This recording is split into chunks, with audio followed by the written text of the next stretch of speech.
Welcome to the second episode, which, in the interest of confusing everyone right off the bat, is going to be called Episode 1. This is a new podcast aimed at shining a light on all parts of the retro community. Last week, I cut my teeth on the lovely Glenn from CRG, which basically turned into a chat between a couple of mates about things that they have in common. And if I'm honest, that's probably going to be the way most of these things go.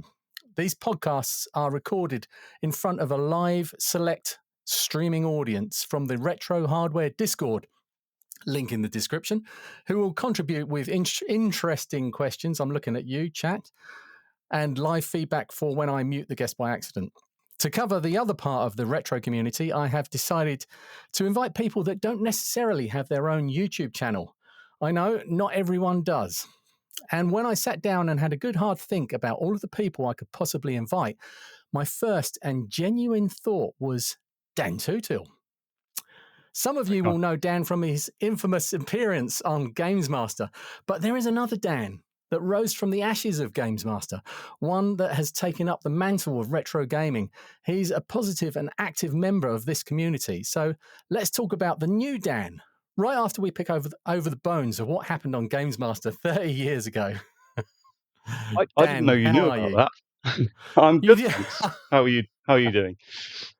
I'm amazing. I'm having a great day. It's been sunny and I've been excited about talking to you all day. I've been looking forward to this because we've known each other online, social media wise, for quite some time. Yeah, we have, and it's just one of the nice things about what we had on Twitter, and now we've managed to carry over to BlueSky is that we can kind of make sort of a lot of friends now online without actually ever meeting. Although it is obviously nice to meet people face to face. This is good. This is a nice way to do it. So yeah, really, I've been really looking forward to this as well. So although I do think you've been very generous in your intro there. And as I say, I didn't think you even knew about the Games Master thing. I wasn't sure if that was, going to haunt me forever, or whether I could actually get away from it in some circles. But obviously not. But never mind. No. I'm afraid that is going to follow you around forever now, and probably get worse as we go along. Yeah. Yes. Well, I think Larry Bundy once told me that I would now, sort of. Be up there with the coughing guy from Who Wants to Be a Millionaire and that serial killer who was on Bullseye. So yeah, thanks, Larry. I did in my preparation for this, I spoke to a mutual friend of ours, Rose Tinted Dave. Right, okay. Rose Tinted Spectrum. And I said to Dave, I asked him, what would he ask you in this situation? And he wrote, "Dear Dan Tootill, please can you tell me what it felt like to see yourself on TV for the first time? And what did it feel like staring into your own eyes?" Oh, yeah. Do you actually, for everybody that's watching this, because not everybody is going to know that event, should we just quickly go over what that was and what happened to you all those years ago? And let's say it was, I know what came out of it at the end wasn't what you wanted, but what an amazing thing for you to happen to you at that age. Oh yeah, it absolutely was. I couldn't believe it, to be honest, when it kind of all kicked off. I'd never expected to get on the show ever, to be honest. But yeah, it was one of those very very sort of strange experiences, but brilliant. And I was only 14 when I went down there for the filming, and it was just incredibly nerve-wracking. And I think that's why that kind of goes some way to explaining what the end result looked like. And yeah, I mean, to answer that question, I was honestly horrified, because I had no idea what I looked like on camera. Can you see my cat? Yeah. That's why I'm crazy up. This is brilliant. Sorry, let me just move around. So Sorry about actually, BB Junkie wants to know what's the kitty called? Minnie. That's Minnie. Minnie. Yeah. Minnie. I do like a Yes. tuxedo cat. Yes. Yeah. Oh, she's come to say hello Hello. now. Oh, great. There we go. There we go, the star of the There's the show. cat. Are you all nice and Yep. clean now? God. Yeah. She's been in 364 as well. I managed to get a picture in 364, which is Oh, the nice. Commodore 64 fanzine for anyone who's not familiar. It's very, very good. Highly recommended. Brilliant. Okay. Is that something Um, you write for now? Or I wrote for it for a little while, a couple of years ago. But uh, what happened was because Vinny Manolfi, who wrote, he's the editor. It's his magazine basically, and he was kind of um, happy to have contributions from sort of various people on the scene. Um, but I think after a while he preferred to do more of the writing himself because he felt he was turning into more of a sort of doing all the sort of setting out and stuff, and what his passion was in the sort of writing, the real sort of creative stuff. So yeah, he just asked. Yeah, he wasn't asking for so many sort of outside contributions, so I kind of stepped away from that. But I still subscribe, I still get it, and it's still read it, still enjoy it. So and I do occasionally like he's got a maps special coming up, which is like just a one-off issue where it's just lots and lots of game maps and this you know um it's printed out in on each on tea towels? page. Yeah. So he's kind of I did one of those. I did a map for Frankie Goes to Hollywood um for that issue, so do occasionally still dip into it. Did um you? Sorry, can I just ask, when you, sure. young Dan, when you were playing on your Commodore 64 back in the day, did you make your Yes. own maps? Did you I chart everything out? I did. I used to get Zap 64 every month, and a lot of the maps in there were very good and better than what I could have come up with. And usually, there'd be a map in one of the Zaps before I'd even bought the game. um, Mm. so like games like Head Over Heels, and I remember there was a map for that I couldn't even figure it out. I couldn't even I couldn't even work out what with the map. It was a bit strange. But yeah, I used to sort of just scroll them down. I didn't ever send one in. Um, but yeah, so I did a couple. Um, It wasn't something like an obsession in your youth that you've brought into your adult life. Then. no, I think the Frankie Goes to Hollywood one, it was just I'd never completed the game. I was determined to finish it, and I couldn't find a decent map for it online, so I made my own, and I sort of kept that over and just polished it up for this magazine. So um, yeah, that was the only one I've done recently. So is that your only brush with games journalism, or have you done any more? Oh, um, yeah, kind of. I mean, I did a couple of bits for the rebooted Zap 64, um, but very very small pieces. I think there's one issue I've got funnily enough, building a Kung Fu Flash cartridge.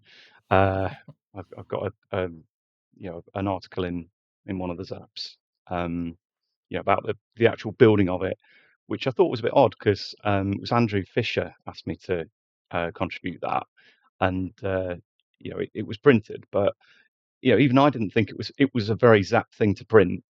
A sort of a DIY cartridge how to. It was Or a like bit. PC format?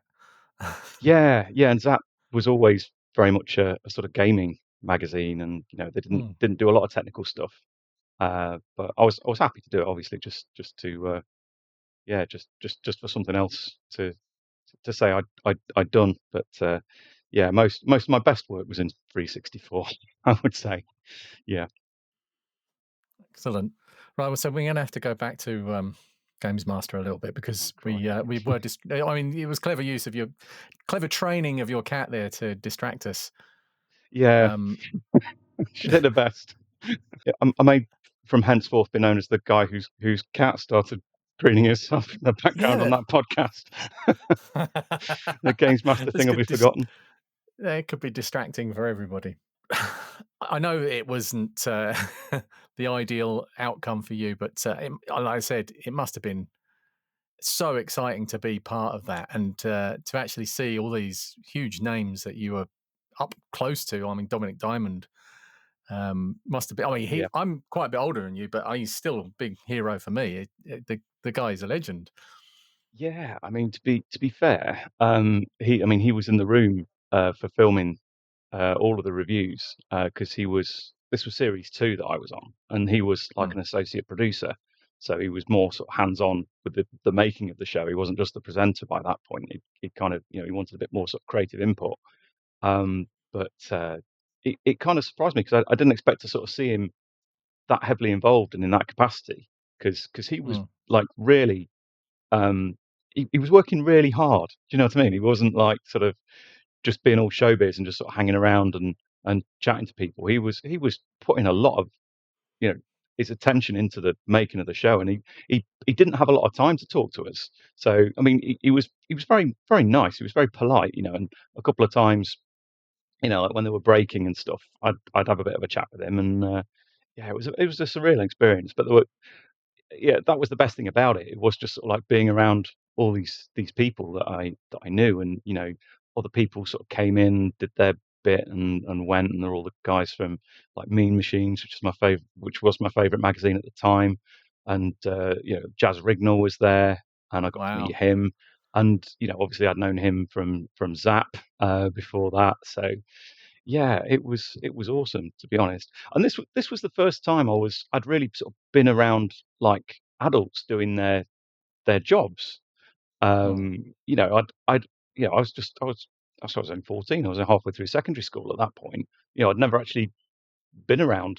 Uh, you know, I'd never been involved in sort of a workplace before. It was just really exciting. Obviously, this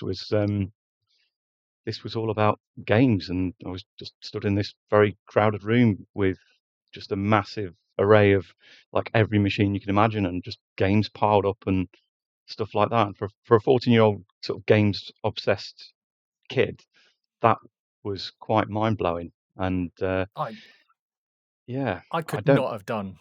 I could not have done what you did.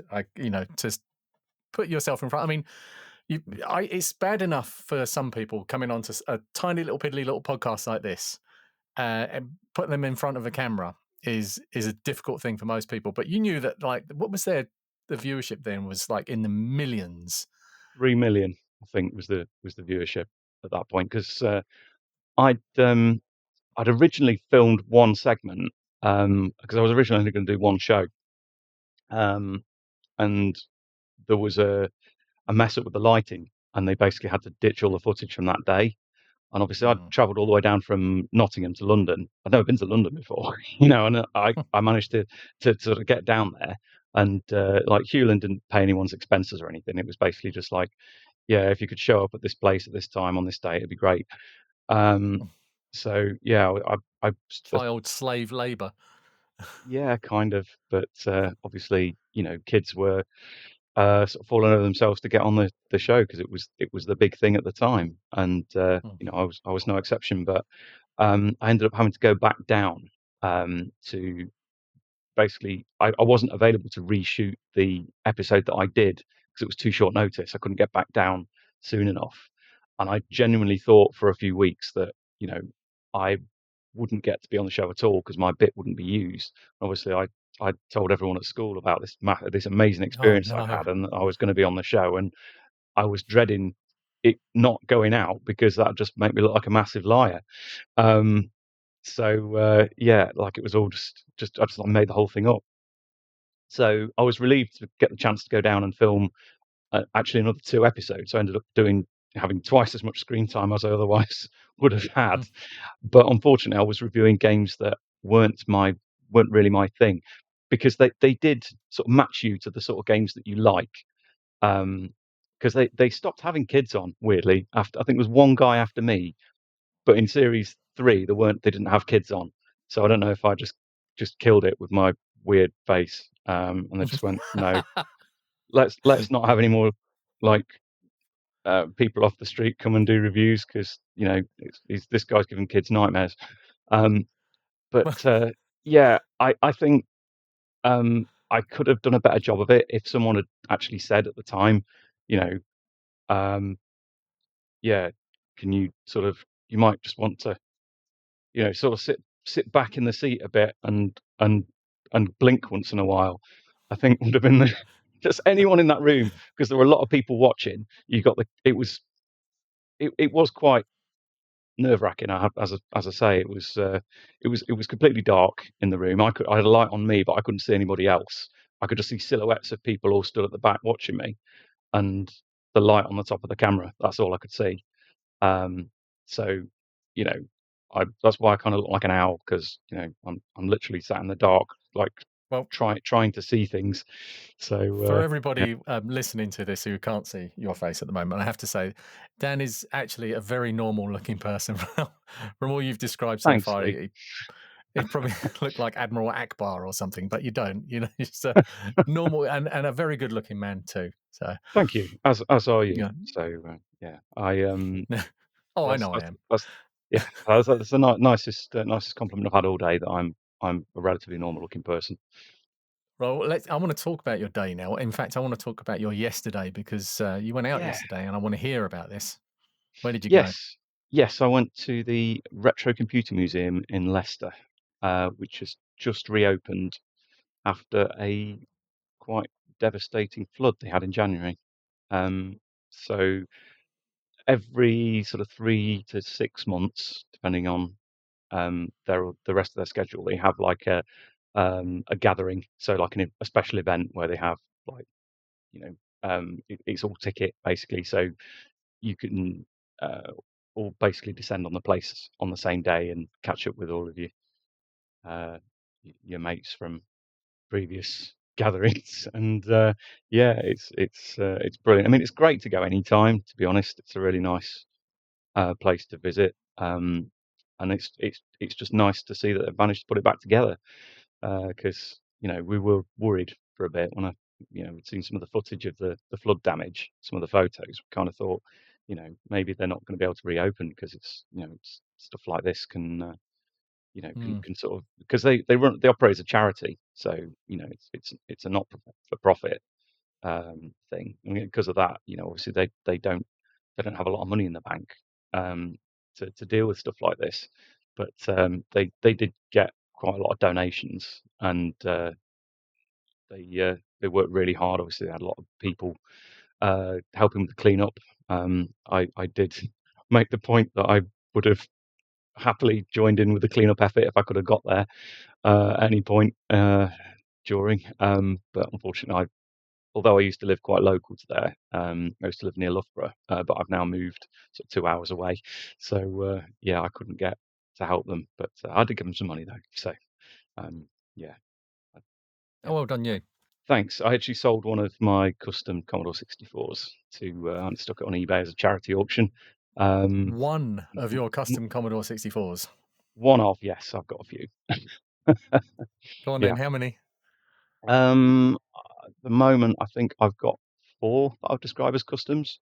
So I've got two 64Cs, which are in the Dallas Moore cases with 60 clone motherboards inside and custom keycaps. And then I've got a couple of the newer bread bins, the remanufactured bread bins in What's various a colours. Dallas? Sorry, what's a Dallas So Moore so case? Dallas Moore was a guy who found the original molds for the 64C Oh, case. yes. They turned up in Texas, I think, in sort of I want to say 2018 or thereabouts, or maybe earlier. I can't remember. But yeah, he did a Kickstarter where he had used these molds to basically produce because he knew what they were. He was pretty clued up. He knew that there was some value in them when he found them. And yeah, he did a Kickstarter and he made new cases in different colours. So I think red, white, blue, and clear. I think he did. Obviously, the 64C had only ever been made in that one colour, that sort of off white, that sort of oyster colour. Um, Mm. and yeah, they were very popular. And I managed to get hold of um, a red one and a blue one. So they became two of my custom machines, and the motherboards I built during lockdown. It was my lockdown project. Build it. Are these 60 clones or? They are, yeah, yeah. So Good old Rob. yeah, he's a great guy, Rob. I mean, Mm. the version of the 60 clone that I have, which is the 250 466 version. So it's the long board, but it's the one with the two 32K RAM ICs on it. Yeah. And he put my name on in the credits on the silk screen on the back of that, purely for asking him to do it. So I didn't do anything other than ask him on Twitter to sort of like, hey, have you thought about doing the 266? And yeah, there it is. So Yeah, he was for very the kind. listeners, I'm holding up a purple 60 clone motherboard assay number 250466, and on the credits on the back, special thanks to Chrissy, Herio Mortis, the Brew, Gopher, and Dan Tootill. Yeah, I'm the only one who's not cool enough to use a pseudonym there. Could never, You're could never think not of anything hiding from the clever enough. law. No, well, yeah, I mean, I didn't know he was going to do that, to be honest. He just did that as just a nice thing for me, really. That's Because a lovely thing to do. it is, and all I did was ask him if he would make it, and I didn't But you hope gave him the it. spark. Maybe, yeah. Um, I'd like to think so, but I mean, um, he's done a few of the earlier motherboards, I think, by that point, and he'd done the 25407, which is like the earlier one, and I've got loads of them here. yeah, I mean they are good boards, but they need a lot more components than the later long boards. So Yeah. I figured it would be easier to build one of the later ones, even though you need the timer IC, the 8701, Yeah. that sits above the VIC chip. Um, but you can get clones of those, and it does mean quite a bit less soldering. So I did say, you'd probably sell a few of these you if you made this particular one, because they're easier to build. So he did, but he credited me for just for the heck of it. So it was very kind of him. So He's a lovely guy. He actually he is. popped up in the Discord. I mean, you're not part of our Discord, which I'm still upset about, and I'm not going to I forgive you thought I for. was. I thought I was. I don't Oh, you might be, um, but visit you're very not often. active. No. No, I mean I don't use Discord for very much at all at the moment. That may change. Rob popped up in the Retro Hardware Discord, link in the Yeah. description, and he was showing off a Commodore 64 motherboard clone that he'd made, a new version. I think it might be the subtitle is Birdseed, because he's replaced all of the passives with SMD components, so you can get it Oh wow. ordered with all of those parts already installed. That's a bit like what they did with the Evo board. That, by the sounds of things. I mean the Evo's like everything was meant to be high end. That was kind of the USP of the Evo. I think it's Yeah. if you've got the money, it's sort of Is that the made. one with the valves on? Yeah, I mean you don't have to have the one with the valves. You can. Sorry, the cat's back. Um, you can. There are cheaper options, but they are still, it's sort of a premium product. So I think they even the cheap options quite expensive. So I Yeah. don't have one of those, unfortunately. What's the premium 64 that you've got in your custom 64? Which one is the last one out of Oh, the door? uh, I well, um, believe it or not, I still have my original Commodore 64 from 1986. Really? Yeah, yeah, still in Every its time box. anybody says this to me, I am just consumed with jealous rage. Oh, I'm sorry. I mean, it's uh, it's more by luck, to be honest, because I tried to sell it a couple of times in the 90s, and no one wanted it, so I ended up sticking it under my bed. And I then when I moved out of my mum's house, I just I dug it out and I'm like, I'm keeping that, and stuck it in a wardrobe. And it's kind of just moved with me everywhere I've lived since, and I wouldn't get rid of it So, now.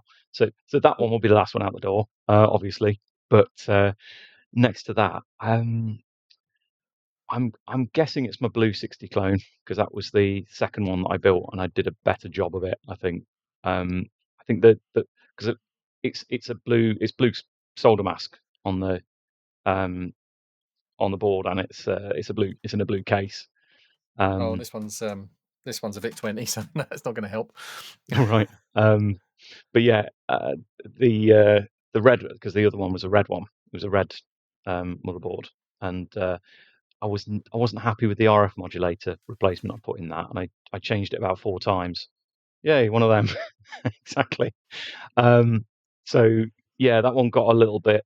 It works fine. It's not in any way dodgy, but it's been reworked a few times, and I I prefer the blue one because I did a it's just it worked first time. I didn't have any problems at all with it, and that's probably my most reliable one. So even including the vintage ones. So So that's the one you use if you're going to sit down for a game or something. And yeah, yeah, pretty much. Although since I've had the new bread bins, I've just got a short board in my silver bread bin case, which I'm using at the moment. So I do sort of rotate them. I'm also playing with the Sid Kick board as well. So my Blue 60 clone hasn't got I haven't put the extra wires into the 2 address lines that you need to enable the second SID. So um, yeah, they're all in various sort of states of being modified. So there is a point to kind of having more than one 64. It's like guitars, you can't just have one guitar. You've got to have Sunday an best, electric. Yeah, you've got to have an electric, an acoustic, a semi-acoustic, and then just one that you keep it because you one like with it. two SIDs. Yeah, that's right. You've come away from you put your Commodore 64 under your bed. You've got it. You've claimed it back, and you've taken it home, and you put it in your own cupboard. Did you say? Yeah, And yeah. So to store. At what point? How many years was it between that point and when retro started to become a thing for you? that's a really good question. So I'd like to think I never really stopped using the 64 because I kind of I, I only half abandoned it, as I say, because I did try to sell it in the 90s. This is the early 90s when I sort of jumped over to the Sega Mega Drive um, and sort of got into console games, which is what kind of led to the whole Games Master thing. Um, but I was saying this to a guy yesterday. I got chatting to. I kind of see that sort of console era as like a bit of a waste of my nerdiness, if you like. I should have stuck Hmm. to a proper computer. It wasn't until um, a bit later on that I kind of rediscovered that, and sort of got back into sort of what I describe as actual computing and you know hacking around with stuff. So obviously never did any of that. Just on the Sega machines, it was all just gaming. Um, Hmm. but I kind of kept the 64 like alongside the Mega Drive and would occasionally just go back and you know um, play some of the old 8-bit stuff just for a change. Um, but uh, when I started my first job when I was 16, left school at 16, um, I got really lucky. I started working for this local electronics firm, which was just round the corner from my grandparents' house, literally. Um, and there was a guy there who he was a bit older than me, but he'd worked there for a few years, and he was like my mentor, if you like. And it didn't take very long to sort of establish that he was really into the 64 as well, and he'd done like proper programming. He'd done like demos and stuff, and Wow. he gave me a disc with some of his demos on, and I took it home, loaded these things. Oh my god! I've never actually met anybody face to face who can program this thing, and look what this guy did, because he was still at school when he did it, and some of these demos were like amazing. He got like sprites in the border, he got samples playing, he got text scrollers like the raster bars and stuff going up and down, and I was absolutely blown away by it. And that kind of rekindled my interest in the 64, and that would have been 1995, so early 1995. So yeah, I'd only put it away for like a year, maybe a couple of years at best, and then I was back into it and actually trying to learn to program the thing. Like like Oh, he did. wow. So yeah, and he taught me sort of the basics of machine code. And unfortunately, I I wasn't I wasn't really. I've never been a very good programmer, to be honest. That's why I'm not a. I say I'm a sysadmin. I'm not a programmer because I've never been very good at it. But yeah, I managed to do a couple of things, that I never thought I'd be able to do. Um, even at that point. But it was an odd time because, I say, mid-90s, nobody cared about the 64 anymore. Even if I'd done Hmm. amazing, I wouldn't be able to sort of show anyone who would be that interested. Um, I think by the mid 90s, nobody cared about the Amiga anymore, let alone the Commodore well, 64. well, this is it, yeah. But I think because of that, I'd always sort of meant to sort of go back and sort of finish it and just see if I can actually learn to program it as well as Steve could. I never got there, even now. So I'm hurtling towards 50, and I still can't do half of what he was doing with the 64 when he was like 15. So you know, it's 50 is uh, not a barrier. no, It's no, just a I get that. milestone. I get that. But yeah, I think I kind of had a sort of second resurgence with the 64 as well in the early 2000s because I discovered eBay. And in Mm. those days of eBay, there was a lot of old 8-bit stuff on and no one really buying it. And I'd just bought my first house. And I bought it more as an investment than somewhere to live. Obviously, I needed somewhere to live. That's why I bought it. But it was a bigger house than I really needed at the time. So I had a spare room, which I just You filled with filled it up. stuff that made me happy, and I basically bought a load of Commodore stuff. Yeah, yeah. I don't have that now, unfortunately. So I no longer have what I'd call a man cave, but yeah, the whole house was a man cave back then. So I'm going back over 20 years, nearly 25 years now. But yeah, I was buying Commodore stuff off eBay for next to nothing and just filling a room with it. And I built this huge collection of like games, bits of obscure hardware, and just machines people were selling. So I had a few spare bread bins. Um, which I kept. And I rediscovered the demo scene. It was kind of, wow, people are still making demos for this thing. And I had one set up in the lounge just for the hell of it for throughout a year, and I'd just be loading demos from real floppies, um, and yeah, just kind of just enjoying the machine as I always had. Um, but I know and what everybody else is screaming out right now, and I've not looked at the chat for a minute, but what the hell did you do with this big room of Commodore stuff and 8-bit stuff that you bought off of eBay? Because you haven't got it now, I'm assuming. No, I don't. I still have a few bits that I kept, and some of my stuff that I had from when I was a kid. Because obviously, I added this to all the. I had quite a big collection as a kid because I used the 64 for about 6 years. That's my main machine. But when I moved, so when I met my wife, we bought a house together. I couldn't bring all this stuff with me, so I ended up going to the garage for a bit. But then it all went to the No, uh, no, computer no, don't museum. say it. No, Oh, not the phew. computer museum. So it's yeah, no, I wouldn't have chucked it. Um, but yeah, that's where it went. I took it to Leicester, and it's still there. I've still there were things that they hadn't got another copy of. So um, yeah, So I when you go there, but occasionally. like you did yesterday, do you go around and you like, that's mine? That was mine, But yes. I don't, yeah, was mine. I don't have any claim to it now. I wouldn't ask for any of it back. no. In fact, I was quite the opposite. In fact, I was looking at some of the stuff that they haven't got, like some of the magazines, because they've got loads and loads of magazines, but there's some that they haven't got that I have, and I hadn't donated it to them previously because I thought, oh, they'll have all these, and Mm. I'll keep hold of them for now.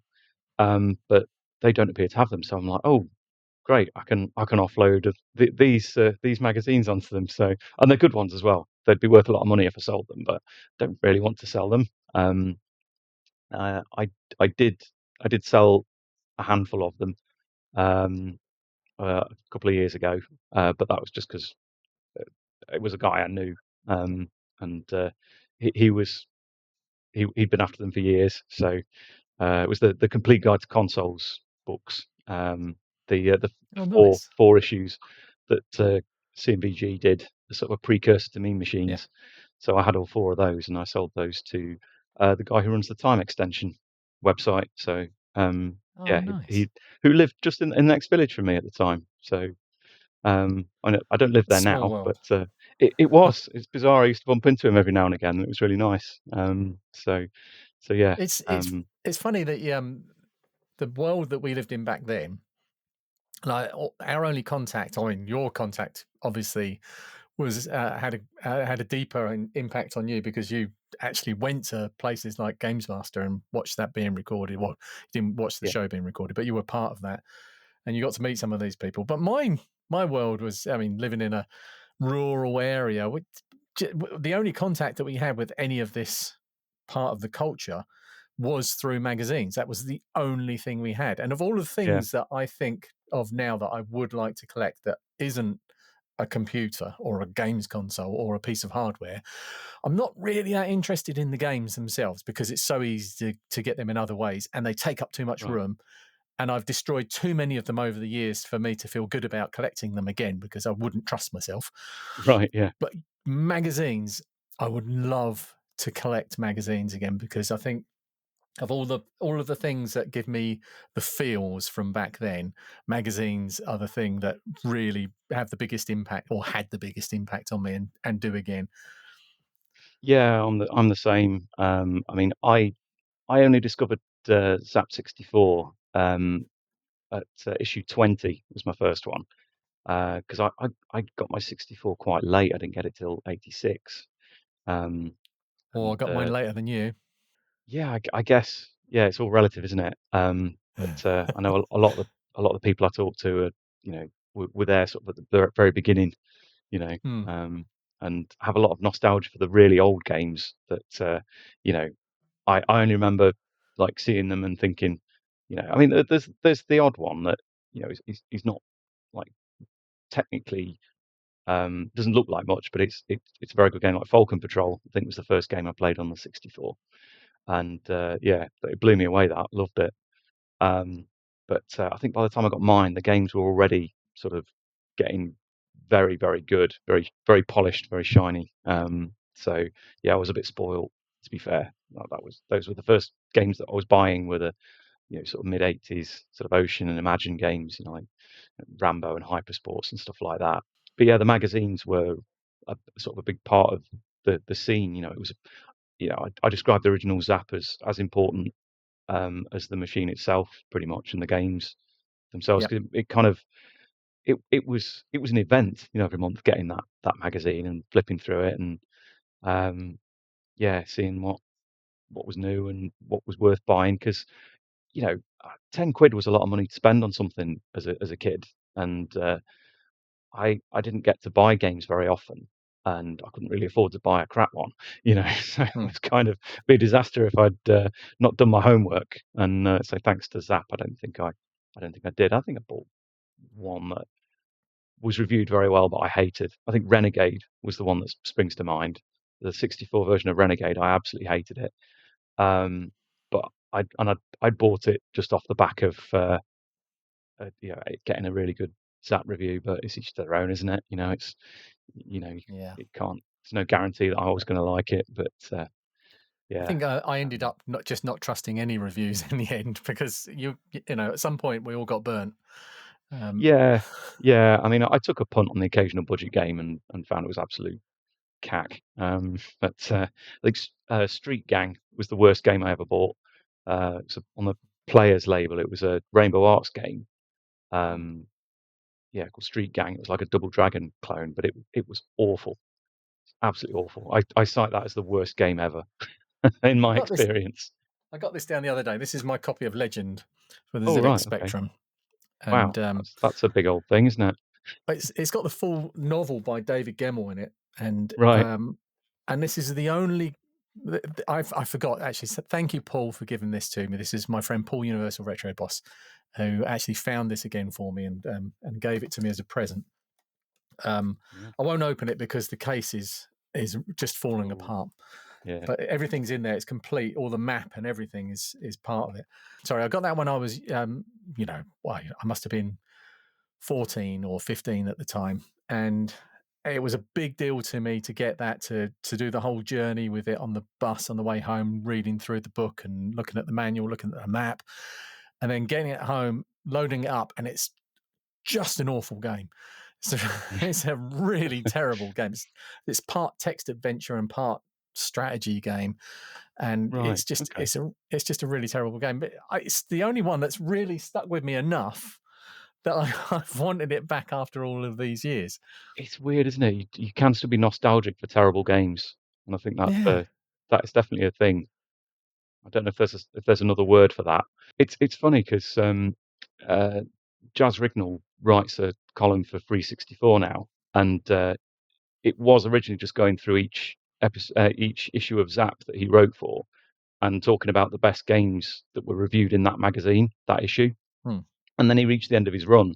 So when he went over to computer and video games, and so then he went back to the start and started talking about all the worst games that were reviewed in each issue of Zap. And yeah, so I think the segment's called Crapback, and obviously, Jazz has obviously got this sense of humour in his writing, and it's just very entertaining. It's very funny, and I think there's a couple of books that were written by Stuart Ashen, Ashen's the Oh YouTuber, yeah. called Terrible Old Games You've Probably Never Heard of, and they're brilliant. They're just incredibly funny books. If you can get hold of them, they're a good read. Okay. They're really I'll funny. look out for those. I think Yeah, the retro or the books about retro these days, hellishly expensive. they can be. Yeah, because I got Jazz Rignall's Games of a Lifetime last month, and yeah, I'm still reading that at the moment. But yeah, it's a nice thing to have. But yeah, they're not super cheap, are they? So No. I don't Super buy very much. glossy. Just yeah, I don't sort of treat myself to stuff like that very often. But yeah, something like that you can't really say no. I try and put one on my Christmas list occasionally and see if I get lucky. Yeah, I think I got Frank Gasking's book, The Games That Weren't, for Christmas last year. Um, so 'cause it was just sort of the right time of year for it. So Have you seen the episode from the Retro Collective about that? I started watching it, but I just had a bit of a busy weekend, so been out and about. So I'm going to watch the rest of it later. That's an excellent episode. Really, really riveted me. What an interesting character he is as well. Yeah, it's funny. I've not met Frank. I think he went to the Leicester Museum, not last time, the time before, but I couldn't make that one, so I could have met him there. And that was when they found I think was it the Matthew Smith Vic 20 game, the Pac-Man clone Monster Muncher. I think you just Oh yeah. it was like a holy grail item. He'd been looking out for a copy for years and years and years, and then he just happened to find one in their library. So it's great story that, Mm, and they managed to recover it. But yeah, I had a good chat with Sean Connolly yesterday, who's what a great quite a name. prolific. Yes, he's a prolific Sid musician. He's a very talented guy. And yeah, he knows Frank. They're very good friends. So, and he was there. He helped him preserve that tape because he had his Ultimate 64 under his arm, I think, at the time, and he was able to actually Oh, you sample the carry it tape around there with and you, then. don't you?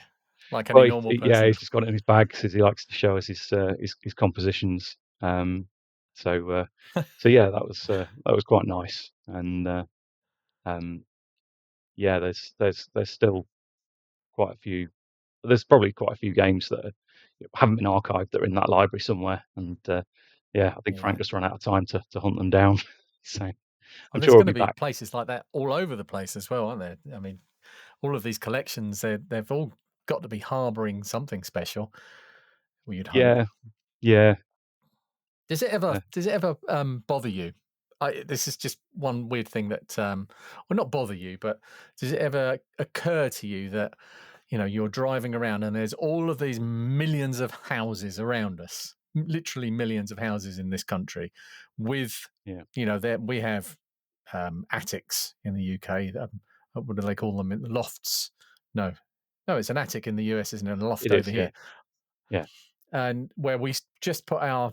I mean, I've lived in this house for over 30 years, and right above me now is 30 years or 30 plus years of just absolute rubbish. Just that it needs to get put in a skip. And I'm fairly sure, I'm about 90% sure that somewhere in there buried is my original N64. But it's just so buried that I've not been able to find it. But that's just in Yeah. my loft. What Yeah. do you ever think about what's hiding in all of these undiscovered lofts that, might be one day lost in a skip? Uh, I did kind of worry about it for a while, but I think nowadays people are quite clued up on stuff. Anything that's old might be worth something. So um, I doubt there's very many people now who would find an old computer or console or anything from the 80s in their loft and think, well, that's rubbish, and just take it to the tip. No one's going to want that. If it would have been a bit cool back in the day, someone will want it now, uh, surely. So, I and think I, the other thing is that the people at the tip are a bit more clued up as well. So it's got that extra layer of protection. that's right. Yeah, I guess so. I mean, I've never actually spotted any sort of retro computing items at the tip. I know I've seen stories on social media where people have, like someone's found like an Amstrad CPC in a skip, in the small electricals bin at the tip, and rescued it, and took it home, and it worked, and things like that. The closest Well, I it's came to that Amstrad, was so of course it would. yeah, the closest I've come to that was my mother-in-law's neighbours, who basically it's a farm. They live on a farm. Were clearing out a cupboard, and um, just having breakfast one morning, and my wife looks up from her phone and says, "Oh, Mum says, would you like an Amstrad computer?" And I was like, "Yes, of course I would like an Amstrad computer," and not knowing what sort of Amstrad it was.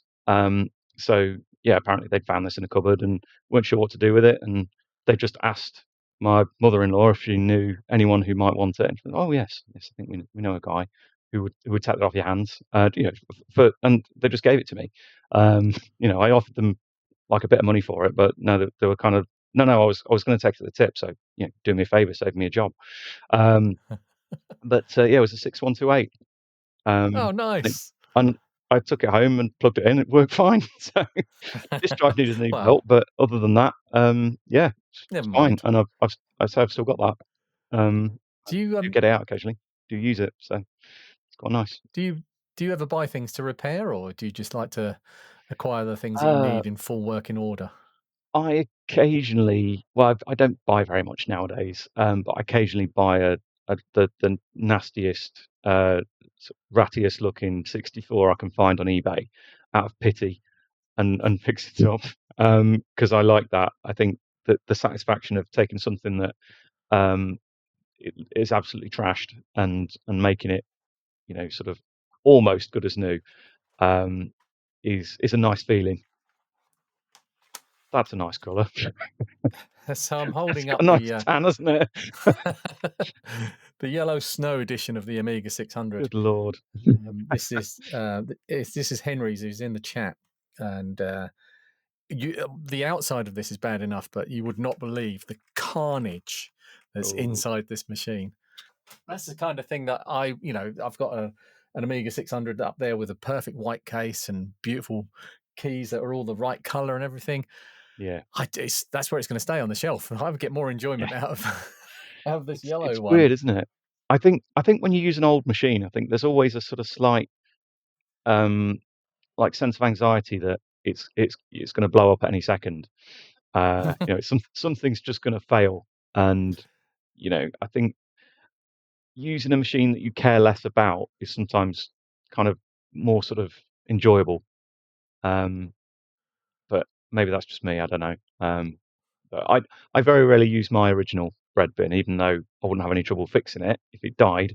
It's just I don't really want to start swapping components in and out of it because, I'm not like nostalgic for the like logic chips inside it or anything like that. But it's just if the Vic chip died on it or something, I just stuck another one in it. It wouldn't be my machine quite as it was, and I'd kind of, because they vary so much, and Mm. when I do use it, I tend to just run it for sort of half an hour or so, and I think, right, that'll do.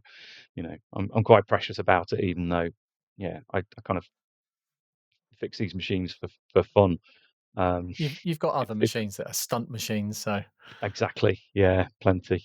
So yeah, I don't give it an outing very often, but when I do, it's kind of nice because there's this myth that the Commodore 64 color palette was awful, and I dispute that. So I can't okay. accept that at So all.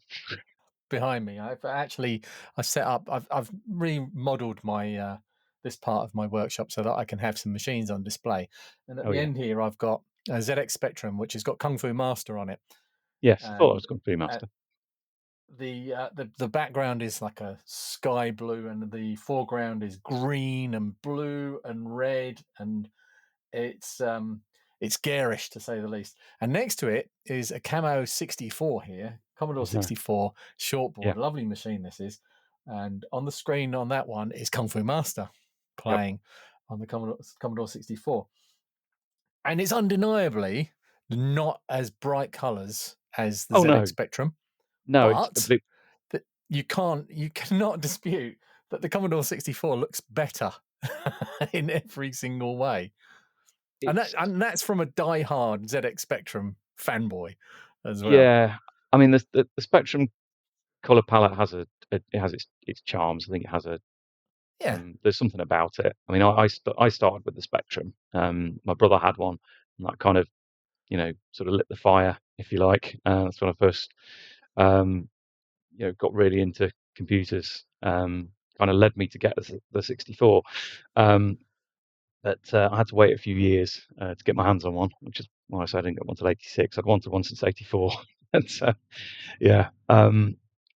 It The just goes to show you what more you can get if you spend 4 times as much on a computer. Yeah, I think that was the problem, because I think I've got my granddad to thank for helping me get my 64. Oh, Uh, so um, so he's no longer with us, unfortunately. But yeah, it was all him. Sort of made that happen for me, and it was life changing. I would say I always kind of feel a bit sort of self conscious saying that, because it's kind of getting a computer when I was 9. Um, but it was life changing. There's no two ways about it. I think if Um, any one of us around our age got a computer at that age and it became something that we used in any kind of meaningful way, it would have changed all of our lives. It certainly did mine. I wouldn't be doing yeah, this and being here now without no, that. exactly, and so nor would I be. So um, it's it's, uh, it's just one of those things. I don't think any other material thing has had such a big impact on me. I mean, you know, might find somebody who might say something similar about a particular car, or you know, um, something else they're like super passionate about. Um, Mm.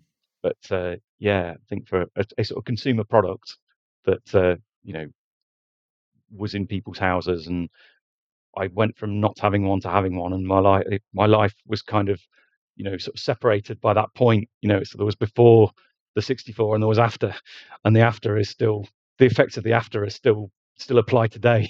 It's crazy, Still really. echoing now Um, down the years. Right, indeed.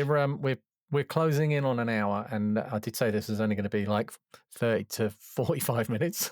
Oh crikey! But Sorry. I want I do to go on. yeah, yeah. Come on, Dan. Um, I want to ask you a couple of quick fire things. So, you Sure. sent me a while ago, quite some time ago, a Pi 1541. Thank you very much for that, by the way. No worries. Did you see I finally built it? I did. I Yes. got some Yes. I use saw it out of on it. loading Sonic the Hedgehog off it. So yeah, nice one. Um, Good. I sent you an RGB to HDMI a You while did. ago. Have you built it? Yes, I have. Hey, Yes, I don't have it to hand. Um, I I'm not asking for I proof. no, I built it. It works. But I then found that I never got the parts order to build the analog board. So I don't actually own anything that connects to it, so I've never actually connected anything to it. I built my one, my RGB to HDMI, and connected it up to something. I did have something to connect it to, used it once, and then put it away. Right. And I even bought an audio injector, because that's obviously the big weakness of the RGB to HDMI, is that no audio goes through the Yeah. HDMI cable. So I Sure. bought an audio injector box, which works really well, but it's just too many Yeah. cables. So I put that away as well. And then I bemoaned the fact that I didn't have analog in the same way, so I couldn't Yeah. connect any of my analog machines to it. And Chris Mogwai off, Chris.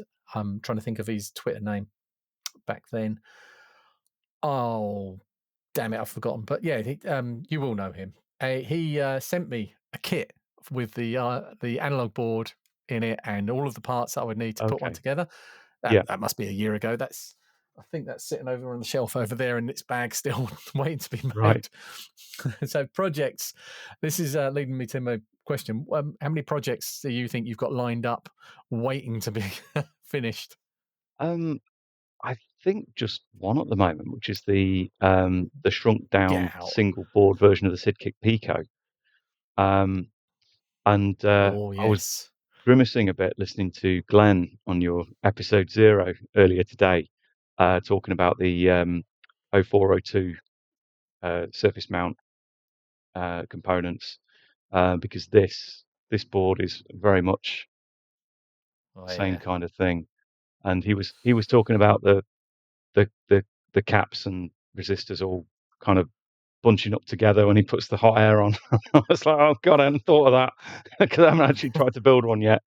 I've got all the components sat here. I've been sort of very slowly building a thread on BlueSky about it over the last couple of months, just sort of gearing up to actually getting all the stuff together and having a go at it, because I've built stuff with surface mount components before and not had a problem, but nothing that tiny. So uh, I think that's my sort of main thing. And I was concerned that would finish me. If I couldn't actually get something working at the end of it, I might lose my appetite. What's that? That's the thing that Oh, Glenn hello. was featuring. It's the Oh, yes. Yes. ACSI to STM Nice. Okay. for the Atari ST. So I've got to build my own one soon, and I'm taking on the challenge, and I'm seeing it as something I can embarrass Glenn with at a later date, because Awesome. I'm mean like that. Well, good luck So with that. But thanks. yeah, No, I wouldn't. I was concerned that if this build went wrong, I wouldn't want to do any more. It'd be kind of like, no, I'd turned the difficulty level up too high and then lost my mojo. So yeah, but I'm prepared to sort of have a few goes at this, and it may not go well the first time. And the key is not to just give up, and I'll keep going till I either get one working or I'll just run out of bits, and uh, whichever comes first. So, but it would be very I've, nice if I I've can get one up and I running. prefer SMD soldering, but I think it might just be because I haven't had a horror story build yet, where you just really everything goes horribly wrong. But Yeah, yeah, I mean, do you use? Here's a quick question for you: leaded mm, or unleaded? depends on the application. So it depends on the components. So I use leaded for like QFPs. Like Mm. I did build some of these, which are the RF modulator replacement boards for Hmm. the 64, and this is the FPGA one that does the RGB output. That's a very And tight dot pitch on there, yeah, or pin yeah. pitch. So Sorry, dot so pitch. so those I used leaded solder and lots of flux on those. But anything like the Picos, so any or like the um, just the legs, just going into Yeah, standard through hole the chunky stuff. pads. Yeah, I use unleaded because it works just the same. So I try and use lead free when I can, but yeah, it just makes it much harder work. In the chat, Lewis in the chat says, "Where can we find you on social media?" I generally only use BlueSky now. I ditched my Twitter account last year, I just deleted it. Woohoo! Yeah, I was exercising my right to be forgotten. So um, yeah, it's just Blue Sky now, but it's at Dan Tootill .bluesky.social. So Yeah, Twitter, a couple of years ago, Twitter from 2021, I would say, and maybe 22 a bit, was just the best. It was brilliant. I it had such a was good time. It was, absolutely. I think that we're getting that back now. I think we're getting close to that sort of level of community again back on Yeah, Blue Sky. I would agree with that. Because I was kind of hoping that would happen with Mastodon when it first, there was that first exodus, but it just didn't feel quite the same. There were some nice things about it, but it was just the key people I felt weren't there, and it wasn't the same without them. So yeah, I think Blue Sky kind of uh, it wasn't quite the same to begin with when I first jumped over, but I thought it'll do. It's close enough. But now, as you say, yeah, I'd agree. It does feel like we've got the old gang back together. Right. I was going to actually read out one of your tweets from January the 26th, 2024. Not your tweet, sorry. One of your, what do you call one of your posts on Blue Sky? It annoys me when eBay sellers write should be an easy fix for someone who knows what they're doing, or definitely a project for the right person. This is not sales patter, it's fantasy. Do we sell blank tapes saying a top musician could record a chart-topping album on these? No, we don't. Smiley face.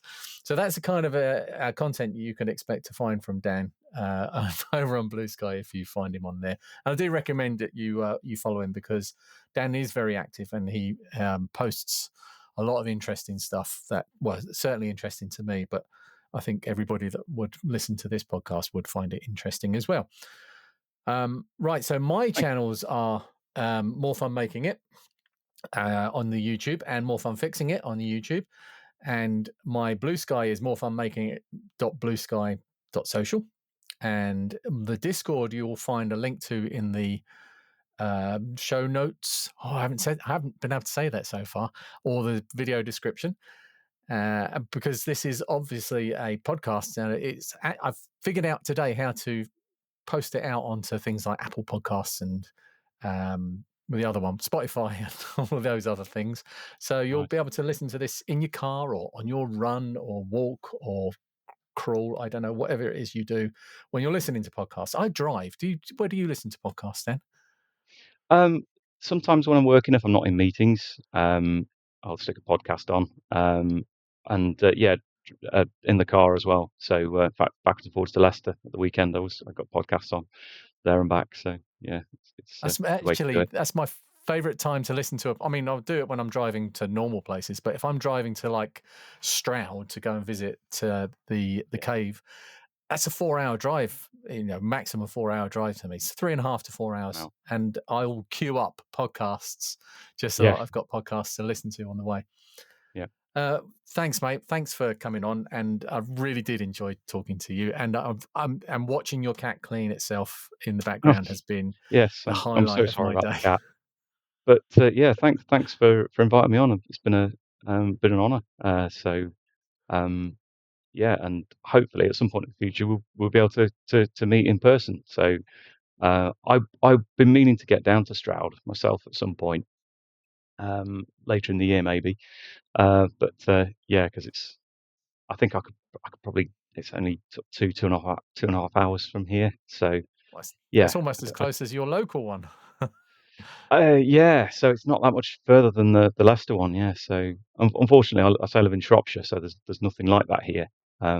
It's anything like that is 2 hours in any direction. So, but That is almost as yeah, much of a wilderness as Suffolk. yeah. But I'm not that far from Ludlow, believe it or not. So I go to Ludlow occasionally, which is just I consider it to be the sort of spiritual home of the 8 bits. So obviously Crash Oh, and Zap, but yeah. there's nothing there that would link it to any of the history there. There's a blue plaque on the side of the building where the offices were of Newsfield, but nobody cares. Only people like me will come and find it and take a picture of it. That's it. But, Oh, yeah, have you got a selfie of all yourself in we've front got. of that blue plaque? I haven't. No, but I have Because got. that was going to be the thumbnail for this podcast. I've got a picture of the building. I can find you a picture of the building, if that'll That's do. not going to do it.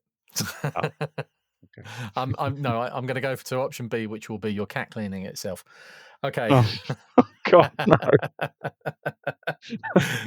All right, mate. Thank you very much.